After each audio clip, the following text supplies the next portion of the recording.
Selamat bergabung di webinar Jababeka Industrial Talk bersama saya Michelle. Saya akan menjadi host pada webinar hari ini. Pagi hari ini kita akan mendengarkan dan berdiskusi tentang solusi tenaga kerjaan di masa pandemi.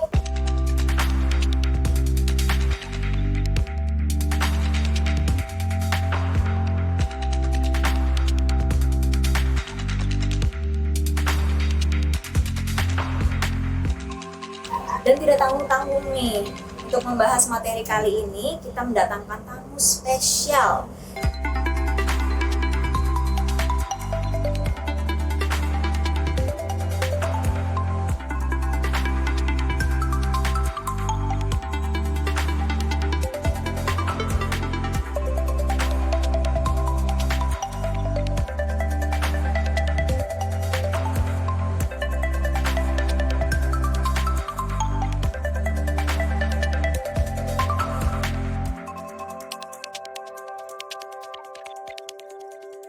Nah, langsung saja ya Pak, pembahasan pagi ini kan menarik sekali dan sangat relevan dengan apa yang dihadapi mayoritas pengusaha selama COVID ini. Bapak Ibu juga mungkin sama-sama mengalami ya bagaimana kebijakan pemerintah dalam menerbitkan pembatasan sosial berskala besar atau PSBB ini ada sisi positif negatifnya juga bagi pengusaha maupun pekerja. Jadi kedua belah pihak mengalaminya. Nah, padahal niat pemerintah tentunya pasti sangat baik ya ini supaya kita segera menyudahi pandemi ini, ditangani sehati-hati mungkin sebenarnya oleh pemerintah. Tetapi impact-nya ternyata masih sangat besar dirasakan, tidak bisa kita pungkiri di proses manufaktur maupun supply chain ikutan terdampak juga. Nah, banyak diantaranya nih karena harus menaati peraturan ini, jadi harus berhenti produksi Pak, atau terpaksa merumahkan karyawan. Otomatis pemasukan juga mungkin ya adalah tidak senormal biasanya gitu. Banyak concern ya dari segi finansial maupun ketenaga kerjaan itu yang dihadapi oleh pengusaha saat ini. Karena mungkin harus dalam tanda kutip tahan napas gitu ya Pak, karena PSBB ini. Kalau dalam analisa Bapak nih Pak Erman, mungkin ada hal-hal apa sih yang perlu diperhatikan perusahaan sehingga kita bisa mendapat jalan tengah Pak, atau malah jalan keluar nih Pak dari pandemi yang saat ini kita rasakan ini. Saudara-saudara sekalian, sebangsa setanah air, dan wabil khusus masyarakat pengusaha dan masyarakat pekerja atau pegawai begitu. Kita semua mengetahui bahwa COVID-19 Corona ini itu adalah di luar kemampuan manusia. Sehingga konsekuensi logisnya adalah ya seperti yang kita rasakan bersama. Oleh karena itu kita tidak perlu panik, tapi marilah bersama-sama mencari solusi yang terbaik bagi kita semua. Karena apapun sebagai bangsa, kita tidak terlepas tanggung jawab terhadap pemulihan pembangunan ekonomi kita, baik secara makro maupun secara mikro. Nah, terkait dampak daripada corona ini, konsekuensi logis akhirnya kena juga bagi masyarakat pengusaha, masyarakat industri, dan juga pegawai maupun pekerjanya. Nah, oleh karena itu, yang pertama yang harus kita pahami adalah petunjuk pemerintah melalui kebijakan presiden dan juga daripada protokol yang ada untuk menghindari, mencegah, dan sekaligus mengatasi corona ini. Itu sudah jelas, sudah jelas. Kemudian kebijakan-kebijakan juga sudah ada, baik kepada masyarakat yang masyarakat kecil, misalnya seperti pengusaha yang bersifat mikro, UKM, dan juga para pekerja-pekerja. Oleh karena itu, saya rasa menurut analisa saya, pertama, sampai kapan ini corona ini selesai, dinyatakan selesai di negara kita? itu sangat tergantung pada kita sendiri juga. Maksud saya, ketika kita semua menyadari terus komitmen disiplin untuk bagaimana mencegah penyebaran corona ini, itu akhirnya membawa hasil yang sangat cepat untuk penyelesaian masalah corona ini. Itu pertama. Kemudian yang kedua, dari kesehatan itu juga sudah menyatakan bahwa pejuang-pejuang kesehatan kita itu juga kita apresiasi, sungguh kita apresiasi demi keselamatan kita bersama. Sekali lagi kembali kepada masalah disiplin kita. Nah sekarang terkait masalah khusus dampak pengusaha maupun industri, khususnya manufacture. Nah, lebih khusus lagi adalah di kawasan industri Jawa BK. Nah, yang pertama adalah bagaimana kita tetap harus komitmen menjaga hubungan industrial antara perusahaan, manajemen dengan para pekerjanya, supaya agar tercipta suatu solidaritas kemanusiaan yang kondusif di dalam hubungan industrial itu. Sebagai contoh misalnya, berdasarkan Undang-Undang Ketenagakerjaan nomor 13 tahun 2003, di sana sudah diatur pasal-pasalnya. Ketika perusahaan mengambil suatu kebijakan, itu bisa dirembuk dengan pekerjanya ataupun serikat pekerjanya, internal perusahaan itu yang disebut hubungan bipartit. Nah, seyogianya itu dirembuk memang kondisi seperti ini, jadi yang tidak kita harapkan, sehingga misalnya diambil kebijakan akhirnya perusahaan sementara ditutup dan pekerja atau karyawan dirumahkan. Ya. Di dalam merumahkan karyawan dan pekerja itu juga diatur di sana dengan permen ya, peraturan menteri nomornya saya lupa, tapi tahunnya 2016 gitu Pak. Itu juga bisa dilakukan, misalnya apa yang harus dibayarkan kepada pekerjanya. Kalau sudah diatur di situ, mungkin gaji pokok, jadi overtime tidak perlu, dan gitu-gitu. Tapi dirembuk supaya tetap kondusif lah, sebagai family dalam sebuah perusahaan. Kemudian yang kedua, juga bisa dilakukan tetap bekerja.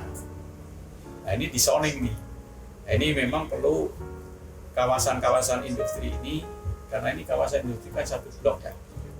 Ini mengajukan kepada pemerintah kebijakan supaya pabrik atau industri ini tetap jalan, tetapi dalam pengawasan, dalam zoning itu ada pengawasan, di mana pengawasan itu bisa dibentuk tim pengawasan agar semua berjalan sesuai dengan protokol yang ditentukan oleh pemerintah, sehingga hasil-hasil industri ini tetap berjalan, terutama yang dibutuhkan untuk kebutuhan dasar manusia.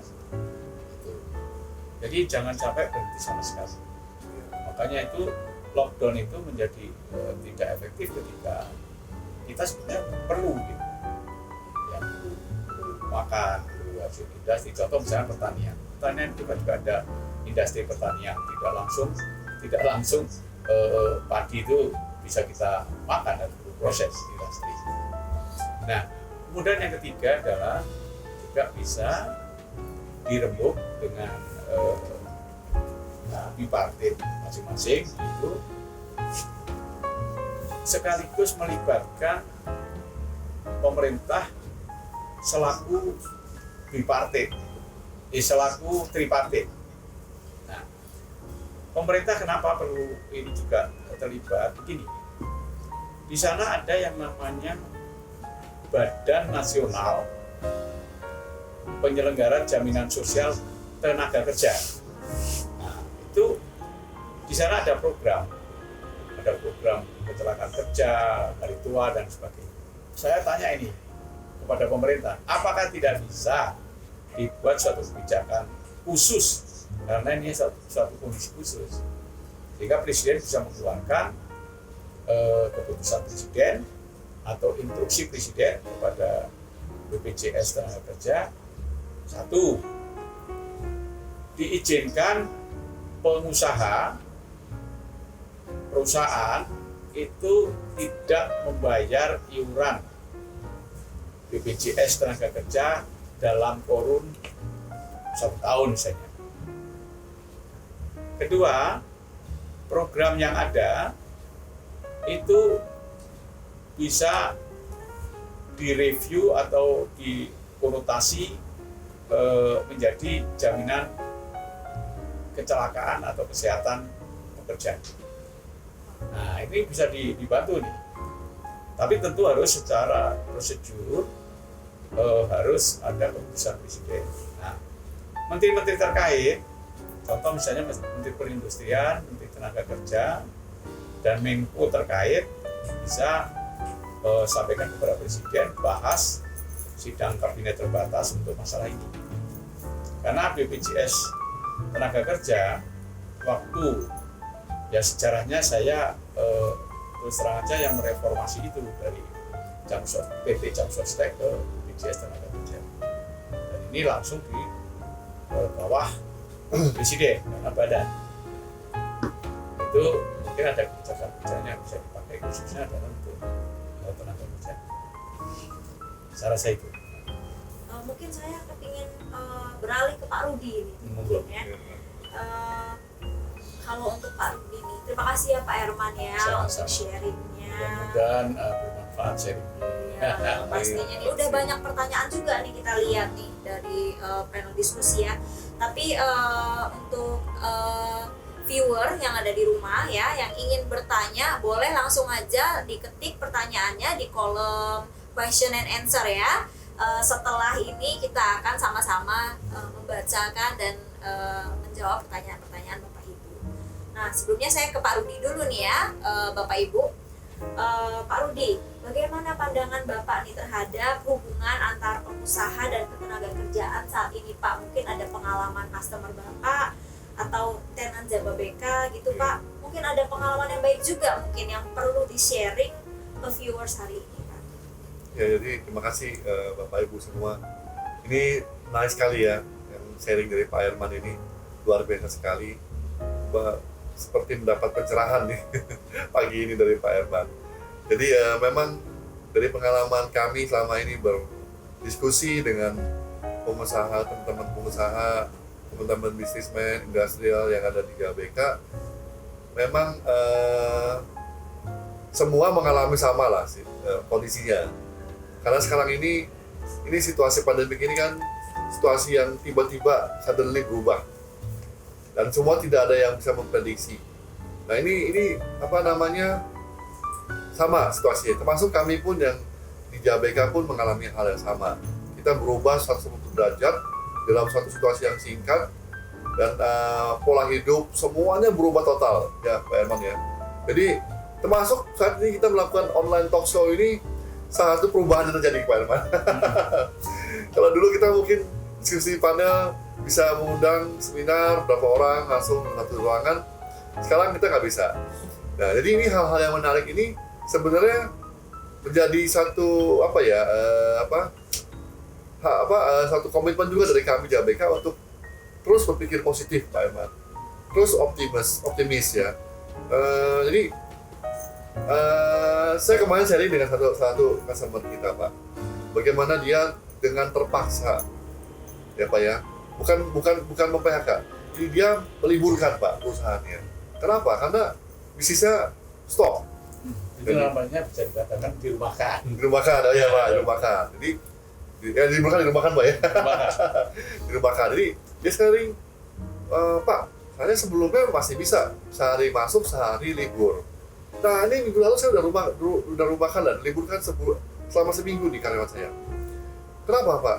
Ya karena saya juga ada di posisi sebagai ini ya supporting perusahaan yang besar. Nah perusahaan besar itu juga close gitu loh. Nah, gimana Pak menurut ke saya gitu? Ya, saya bilang Pak, pengalaman kami selama ini melakukan research atau ya, berbicara dengan teman-teman pengusaha. Ada 3 Pak kriteria Pak Herman sebenarnya di industri itu. Pertama yang benar-benar sudah suffering ya. Dan mudah-mudahan sebesar Pak Herman itu jangan sampai closing. Ini yang, makanya saya nggak sebut closing Pak, saya sebutnya postpone. Jadi sebenarnya mempospon ini. Nah ini kira-kira 20-30% ini kita punya tender. Yang kedua nih industri yang bisa bertransformasi Pak Herman.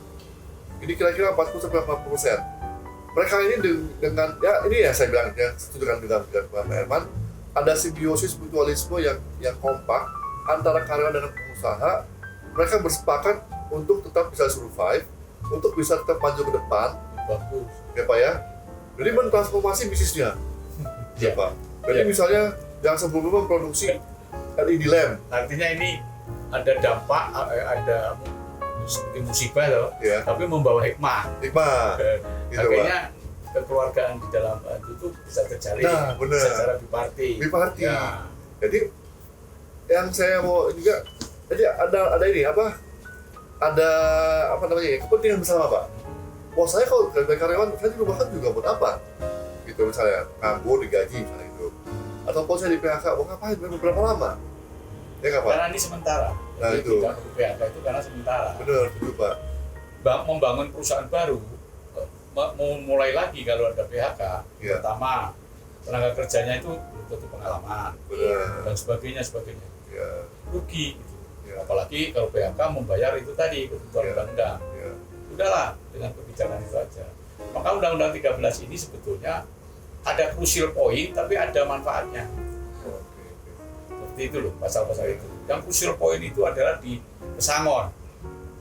Ya, Nah, itu. ya. Nah, yang ketiga Pak, bisnisnya industri sama sekali tidak terganggu. Malah naik omsetnya. Misalnya pharmaceutical, Wah, food and beverage, ya, consumer good, ya, chemical, ya. ya. Urusan perut. Satu. Nah kemarin beberapa minggu lalu kami juga talk show dengan satu customer kami. Dia produksi food and beverage malah increase Pak 50%. Ini kan surprise Pak. Ini kan kita ngambil hikmahnya, oh ternyata ada segi positif loh di tengah pandemi ini gitu Pak. Jadi Mas Rudi, Ya. bukan hanya sisi positif, itu sudah benar positif. Tapi ingat loh, bahwa pasca corona ini itu booming, Benar, setuju Pak. booming. Setuju. Semua kebutuhan harus dipenuhi. Benar, setuju, Pak. Usaha-usaha itu harus, ini pengusaha-pengusaha kan harus ya maaf ya tentu pengusaha atau bisnismen ini kan cerdas-cerdas ya. Benar, setuju. Nah, tapi kan namanya manusia kan mungkin terlena atau terkena akibat ini. Ya, Ini sebentar lagi kalau udah booming ya, setuju. perjalanan pertumbuhan ekonomi kita. Baik Seperti itu ya, KM maupun yang perusahaan gede. Percayalah. seperti ini Pak. Sekarang ini kondisi itu loh. Suatu kemajuan, suatu perubahan yang ketahan. Iya, Ya nggak Pak? betul. Nah waktu ininya penghalangan terbuka, Ya, wah kan langsung naik semuanya. kalau banyak seperti air ya bah gitu. Nah gitu, Ya. itu Tapi positif. positif gitu loh Pak. Maksudnya mungkin ini semua sama pandangan sama kenapa?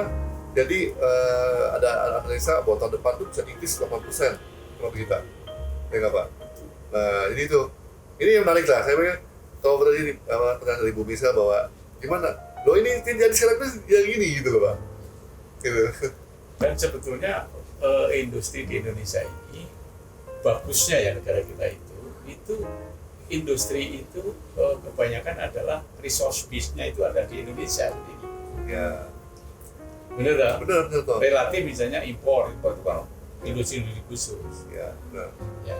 Nah, kemarin saya ingin sebentar Pak, sempat dapat video dari chairman kami Pak Darmono mengenai suatu video bagaimana ternyata Pak dasar dari semua ekonomi kita sekarang industri itu adalah UKM, ya Pak. Jadi riset dari mereka itu 99% ternyata itu industri kita UKM Pak. Nah, jadi sekarang ini mungkin kadang kita mesti belajar sama UKM lah Pak. Bagaimana mereka survive, ya Pak ya, dengan keadaan yang tersulit sekalipun mereka bisa survive. Seperti ini Pak, air Indonesia seperti ini ya. Iya. Nah ini ternyata UKM itu luar biasa gitu Luar biasa. ya Pak ya. Tidak ada industri besar yang bisa hidup sekarang saat ini tanpa support UKM. Ya. Nah itu makanya nanti saya akan cerita dikit Pak, nanti bagaimana JBK nanti membuat satu cluster sendiri untuk UMKM ini Pak. Iya benar. Ya Pak ya. Ya, seperti Silicon Valley itu konsepnya kan UKM, ya bidang IT. Setuju. Ya. Ya gimana itu? Oke Pak, kalau gitu ya menarik sekali loh tadi ya. Tapi saya juga mau tanya nih Pak, kalau dari sisi Jababeka sebagai kawasan industri nih Pak, apakah ada strategi khusus Pak gitu sebagai developer dan juga pengelola nih Pak untuk menghadapi masalah pandemi ini, khususnya supaya kegiatan industri itu dapat berjalan secara kondusif dan di satu sisi juga memperhatikan ketenaga kerjaan.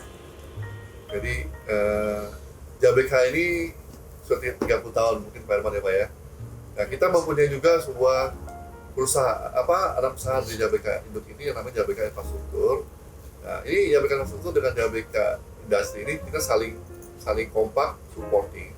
Bagaimana kita tetap memperhatikan kebutuhan apapun dari customer JBK.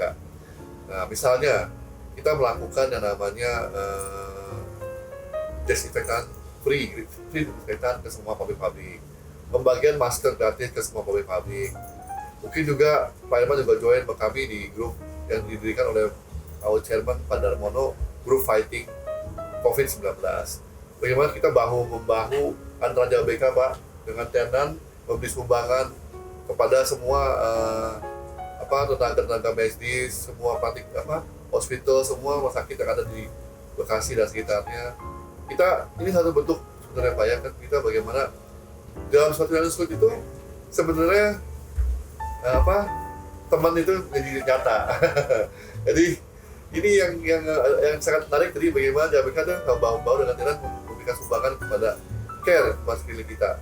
Nah, gotong royong. Nah, itu yang interesting nih Pak ya.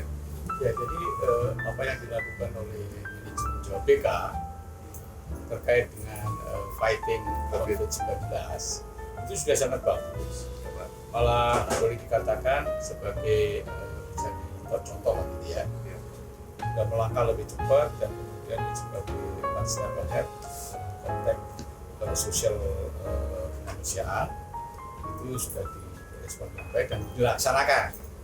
Maka dalam kesempatan ini juga atas nama manajemen JBK mengaturkan terima kasih sekali, penghargaan yang tinggi kepada tenan-tenan kita dari relasi-relasi kita, kemudian tim kesehatan komandani oleh Pak Bupati, Polres dan Pak Dandim, ya. Itu sangat baik dan sudah dilakukan dan sekarang masih terus berjalan. Oke, dari Bapak Handi, di saat pandemi COVID-19 banyak perusahaan melakukan rasionalisasi karyawannya secara frontal tanpa Kemenaker bisa melakukan intervensi. Menurut Bapak sebagai mantan Menteri Tenaga Kerja seperti apa Pak? Terus kedua, sekarang sedang ramai dibicarakan Omnibus Law. Mohon pandangan Bapak sebagai pengamat ketenagakerjaan, bukan sebagai mantan Menteri. Terima kasih. Iya, betul. Pengamat Pak sekarang Pak, udah pensiun. Jadi begini, benar sekali. Jadi perusahaan itu ya saya mintalah, ya tentu pemerintah memintalah, semuanya meminta jangan frontal mengadakan PHK, karena nanti PHK itu konsekuensinya itu adalah pelanggaran undang-undang kalau tidak memenuhi sesuai ketentuan undang-undang. Itu satu. Ini kan memang harus solidaritas sosial ekonomi kita lah. Jadi jangan frontal, tapi seperti saran-saran kita di dalam talkshow ini, tapi pendekatan secara persuasi itu satu. Kemudian yang kedua tadi Omnibus Law. Ya. Omnibus Law ini pemerintah sudah menunda.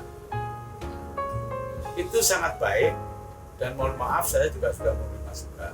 Itu dipending dulu, dirembuk secara komprehensif, dan substansi yang ada di dalam itu kan melibatkan koordinasi yang sangat kompleks.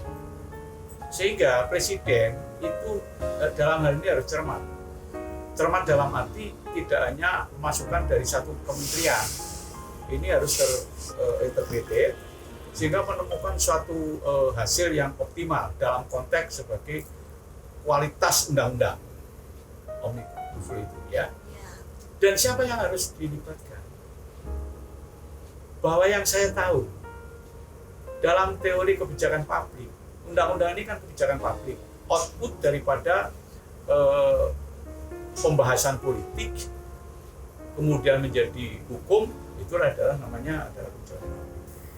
Baik, terima kasih sekali Bapak Elman, Bapak Rudi ya. Dan mohon maaf ya, yang tanya banyak, tapi tidak terjawab semua Iya, karena waktu. saya mohon maaf sekali Bapak Ibu apabila ada pertanyaannya yang terpaksa harus terlewatkan di sesi kali ini, tetapi jangan berkecil hati, nanti ikuti terus webinar-webinarnya kami yang selanjutnya, karena kami pastinya akan mendatangkan pembicara-pembicara dan topik-topik yang hangat lainnya yang pastinya menarik dan menambah wawasan kita semua. Semoga nanti di sesi berikutnya kami bisa menjawab ya pertanyaan Bapak Ya. Ibu.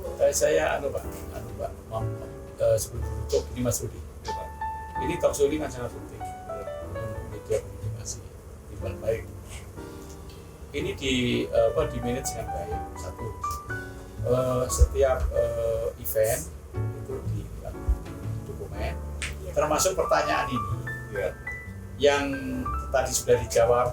Jadi ada kolom pertanyaan, dokumen pertanyaan yang sudah dijawab ada jawaban, yang belum tetap ada. Kenapa? Ini bagian daripada kita mereview kualitas daripada manajemen ketenagakerjaan. Baik Pak. Jadi ini yang terakhir, sebenarnya salah satu ini Pak Herman, salah satu bentuk kepedulian kami juga dengan seluruhnya GBK, ya event-event seperti ini Pak Herman. Jadi event ini kenapa kita tetap laksanakan secara rutin seperti tadi Bu Miska sampaikan setiap minggu, adalah salah satu bentuk kepedulian kami, bentuk servis kami Pak Herman kepada semua customer dari GBK. Bahwa GBK itu di masa pandemi ini tidak tinggal diam sebenarnya. Kita tetap aktif ya memberikan informasi, kita tetap aktif untuk bersosialisasi, kita tetap aktif visit ke setiap jalan GBK. Kontribusi nyata lah. Kontribusi nyata Pak, bahwa juga menunjukkan bahwa you are not alone. Kami tetap bersama-sama, kita tetap memberikan yang terbaik. Ada apapun juga kita sama-sama pecahkan bersama-sama. Dan tim kami Pak, tim kami di industri itu siap 1 kali 24 jam memberikan services, bantuan, informasi juga Pak. Ini sebenarnya pesan moralnya Pak Herman. Dan ini menunjukkan bahwa bagaimana kita dengan bersusah payah seperti ini Pak ya. Ini untuk kebersamaan kita semua. Mudah-mudahan Pak setelah ini selesai, pandemi ini selesai berakhir, kita tetap bersama-sama menyambut gitu Pak era baru nanti yang mungkin ini ada di sharing era new era daripada perubahan-perubahan ini Pak gitu. Mungkin tahun 2021 yang Bapak ngomong juga generasi mudanya sudah berubah.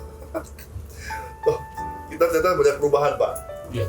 Gitu, ada online belajar online segala macam ya Pak ya. Dan perubahannya cepat sekali. Cepat sekali. Nah itu yang mudah-mudahan di tahun-tahun selanjutnya GBK bisa memberikan servis yang lebih baik gitu. Iya. Pasti di balik ini semua ada selalu sisi positif ya. Sehingga kita harus tetap optimis. Dan karena harapan itu pasti ada ya Bapak Ibu ya. Ini semua sementara pandemi ini pasti nanti setelah pandemi ini berakhir kita percaya juga akan ada peluang-peluang baru ya Pak. Kesempatan bahwa kita malah akan jadi berkembang lebih pesat dari tahun ini dari selama masa pandemi ini. Kita juga mau bersiap-siap ya untuk itu ya, mengantisipasi ya kalau nanti siap-siap nih kita jadi melejit ya, siapa tahu bisnisnya, semoga semuanya juga tenan-tenan Jababeka setelah pandemi ini bisa berkembangnya berlipat-lipat kali daripada sebelum masa pandemi ini gitu. Nah terus terus punya harapan. Semoga juga ini ibarat kita mau lari ya Pak ya, kita ancang-ancang dulu nih ya, Iya. kita tahan dulu nih, kita pasang kuda-kuda. Kemudian pas start semua pandemi ini sudah berakhir, kita langsung larinya lebih kencang lagi, Ya, gitu setuju. Bapak Ibu ya. Oke, baik, terima kasih. Nanti untuk pertanyaan-pertanyaan yang belum terjawab bisa menghubungi juga langsung ke hotline Jababeka. Mungkin kita bisa berdiskusi secara langsung via Nanti kita telepon juga bisa bantu lah langsung dengan Pak Herman bagaimana nanti. Iya, dan Ya, untuk oke. terkait training-training juga nanti akan kita konekkan Infokan. langsung, Ya. gitu ya. Tetap hubungi aja langsung ke hotline Jababeka, nanti kita yang akan koordinasikan bersama dengan tim AKP juga. Baik, kalau gitu saya ucapkan terima kasih untuk viewers pada hari ini juga, Terima kasih. dan juga Bapak Herman, terima kasih sekali sudah datang. Terima kasih, Pak Herman. Ya, ada kekurangannya, ada Ya. kesalahan, Ya. maaf. Ya, mohon maaf apabila ada kekurangan. kekurangan, mohon maaf. Ya. Menarik sekali pembahasan hari ini, juga interaktif, pertanyaan dari Bapak Ibu sudah sangat banyak sekali. Tapi kembali lagi karena waktu yang membatasi webinar kita pada hari ini ya Bapak Ibu, jangan lupa boleh subscribe juga ke channel YouTube-nya Jababeka dan juga Instagram-nya Jababeka Industrial Estate untuk mendapatkan informasi mengenai webinar-webinar selanjutnya. Oke, akhir kata saya sebagai MC pada hari ini ya, saya Michelle pamit undur diri. Terima kasih pada semua viewer yang sudah menonton dari awal sampai akhir dan juga penanya-penanya kita. Salam sehat semuanya. Salam sehat semua. Terima kasih.